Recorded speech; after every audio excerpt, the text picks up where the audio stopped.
19 Chestnut Street. Part 1. I have been staying in this house for some time now. I grew up here, so I know every nook and cranny of this house. My parents moved out a while ago, leaving me here to take care of the place, I assume. They didn't say anything to me. They just packed their stuff and left. I guess they rented out from time to time, as I've seen many people come and go. Some were cool, some were assholes. But, all in all, it hasn't been that bad. I stay in the attic. I turned it into a bedroom a while back. It's a little cramped, but how much space does a guy like me really need? Sometimes, when I get bored, I like to sit up there and reflect on some of the people I've came in contact with during their stay here. Like, the businessman, Mr. Reynolds. He was cool. Mid-30s, ladies' man. Kept this place looking sharp, for the ladies of course. He was always talking to some Chinese-looking guy, on what he called his laptop. I don't really know what that is. Then one day he just disappeared. Some people came by soon after, and took his stuff away. I wonder whatever happened to him. Anyway, then there were, what I like to call, for lack of a better term, the high guys. Two stoner buddies that like to sit around all day, drink beer, listen to hard rock heavy metal music, and get stoned. Who am I to judge anyone? To each their own, I always say. But, they trashed this place. I can't have that. I tried everything I could to get them out of here. But they were so high most of the time, they thought I was a hallucination, and laughed it off.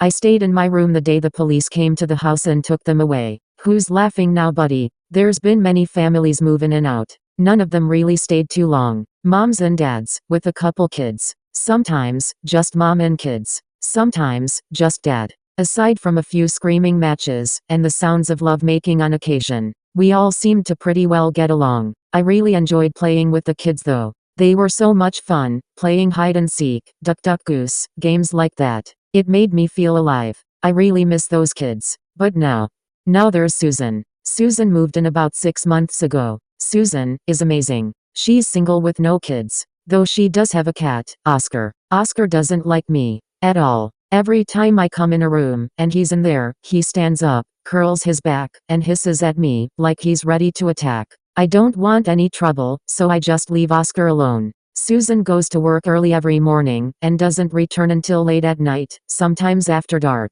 I don't know exactly what she does for a living, but I'm sure I'll find out eventually. She spends most of her days off, just watching Hallmark movies, and eating lots of ice cream. I don't understand why, but as pretty as she is, she can do whatever she likes. Susan is about 5 feet 4 inches tall, late 20s, maybe early 30s, with beautiful long brown hair, these amazing green eyes, and a voice like an angel. It doesn't hurt that she's chubby in all the right places either. No disrespect to any of you ladies listening to this. Susan may be the most beautiful woman that I've seen in a long time, but her housekeeping skills leave a lot to be desired. It's not that she's a slob or anything. It's just that she doesn't clean up after herself very well. So, on occasion, while she's at work, just to help out, I will pick up the cups and dishes from around the house, and put them in the sink.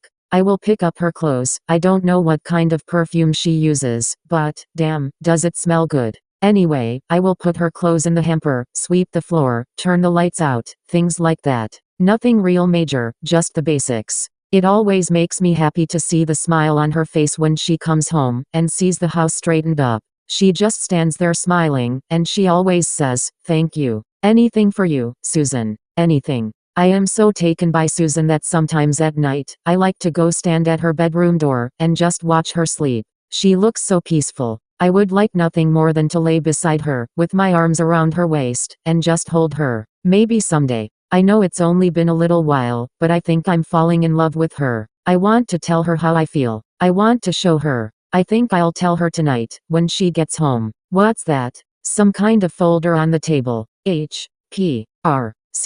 Hamilton Paranormal Research Center. Case File 137? Paranormal? I've never seen this before. She must have left it behind when she left for work today. I'll just take a peek. Hey, there's a picture of Susan. What does it say underneath? Lead investigator. Wow, sounds important. Here's a letter. I can barely read the writing. I hereby give my permission to any member of the H.P.R.C. to live in my residence, for the sole purpose of obtaining evidence of paranormal activity within, and assist in removal of said activity. What the? I can't read the signature. But, there's that word again. There's more. A newspaper clipping? From 1974? What does it say? Yesterday, the only son Michael, age 17, of respected banker William Bernard and his wife Emily, was found dead in an apparent accidental fall, from the attic door to the hallway below. The cause of death was a broken neck.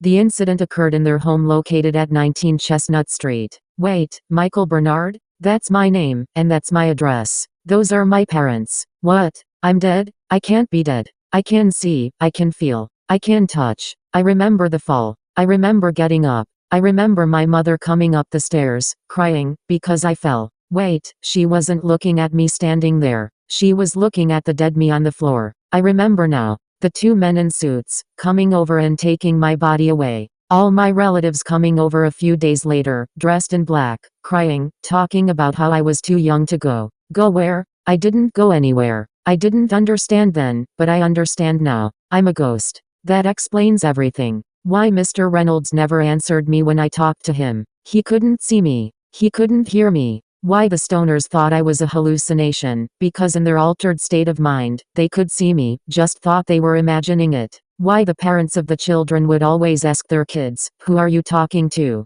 Then scream at me to leave their kids alone. They couldn't see me either. Why her cat hates me. Why my parents just up and left one day. I thought they left me the house. Come to think of it, I haven't seen them in years. And why Susan was always smiling when I cleaned up. It wasn't because I did it. She was looking for evidence of my existence. She wants to get rid of me. I don't want to leave. I like it here. This is my house. I'm not leaving without a fight. If she wants evidence, damn it, I'll give her evidence. I really loved her. I helped her. I even tolerated her damn cat. Well, screw all that shit. I've been nice so far, but after this, no more Mr. Nice Guy. She should be home soon. I'll wait right here, so when she comes through the door, game on.